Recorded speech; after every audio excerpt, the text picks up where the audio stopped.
नमस्कार मित्रगणों। आज हम आपको भारत के एक ऐसे अनोखे गांवों से रूबरू कराएंगे यानी मुलाकात कराएंगे जहां के लोगों के पास एक नहीं दो दो देशों की नागरिकता है। नागालैंड के लोगावा गांव की कहानी बड़ी अजीब है। दूसरी तरफ यहाँ सुंदर मनमोहक माहौल के साथ साथ कुदरती नज़ारा है। भारत में ऐसे कई रेलवे स्टेशन या फिर जगहें हैं जो अलग अलग राज्यों का हिस्सा हैं। इनमें आधी जगह एक राज्य में जबकि आधी जगह दूसरी राज्य में आपने देखी होंगी। मगर क्या आपने कभी ऐसा गांव देखा है जहां एक गांव दूसरे देश में है और वही गांव दूसरे देश में भी? जी हाँ, मैं आपको भारत के ऐसे ही गांव से ले जाएंगे जो नागालैंड में स्थित है। Amazing village in two countries, जो भारत के अलावा दूसरे देश का भी हिस्सा है और यहाँ के नागरिकों के पास दो देशों की दोहरी नागरिकता है। आने जाने के लिए इन्हें कहीं किसी वीज़ा पासपोर्ट की ज़रूरत नहीं पड़ती। इस वजह से यहाँ लोगों के पास दोहरी नागरिकता के चलते बड़ी सुलभता है और ये नागालैंड में भी आ सकते हैं और भारत में भी, भारत से म्यांमार में भी। यहाँ एक अनोखी जनजाति रहती है जिस जनजाति में सर हंटर यानी सर काटने की प्रथा रही है, उस पर हम बाद में आएंगे। नागालैंड का लुगावा गांव अपने आप में अनोखी विशेषता और अनोखे नज़ारे के साथ आप प्राकृतिक सुंदरता और गांव की फोटो को चारों तरफ देखकर समझ सकते हैं कितनी प्राकृतिक गतिविधियां यहाँ हैं। इस गांव में कोन्यांग जनजाति रहती है। इस गांव के साथ साथ म्यांमार का भी हिस्सा है। हैरानी नहीं, दिलचस्प बात यह है कि ये बॉर्डर वाला गांव और इस गांव के मुखिया के को जनजाति का अध्यक्ष यानी राजा कहा जाता है। लोकल भाषा में बात की जाए इस राजा को आंग कहा जाता है। इस वजह से ऐसा कहा जाता है कि राजा अपने घर में भारत में खाता है और सोता म्यांमार में है। जी हाँ, हम कोई मजाक नहीं कर रहे हैं, ये सही है। आप कहीं से भी सर्च कर सकते हैं।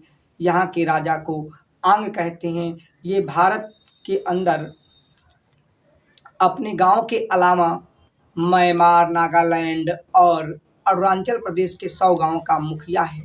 इसकी 60 पत्नियां हैं और इसे 100 गांव का राजा भी कहा जाता है। हालांकि भारत में 1947 के बाद राजशाही का अंत हो गया, लेकिन यहाँ आज भी ये प्रथा चलती आ रही है। और एक अजीब प्रथा है सिर काटने की। जी हाँ, कोन्यांग जनजाति को हेड हेड यानी सर काटने वाली जनजाति हेड हंटर कहा जाता है।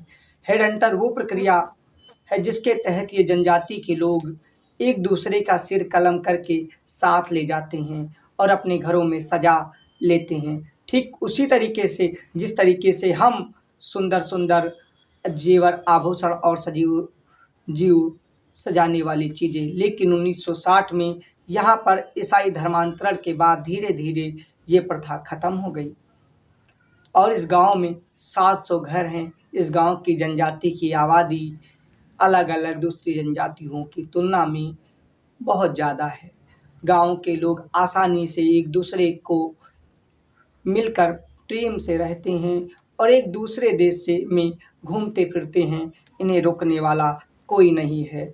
यहाँ की मुखिया का बेटा म्यांमार की आर्मी में है और ये एक दूसरे देश में इतनी आसानी से आते जाते हैं जैसे हम एक घर से दूसरे घर। इन्हें किसी वीज़ा पासपोर्ट की ज़रूरत नहीं होती। बस इनके शरीर पर एक टैटू होता है।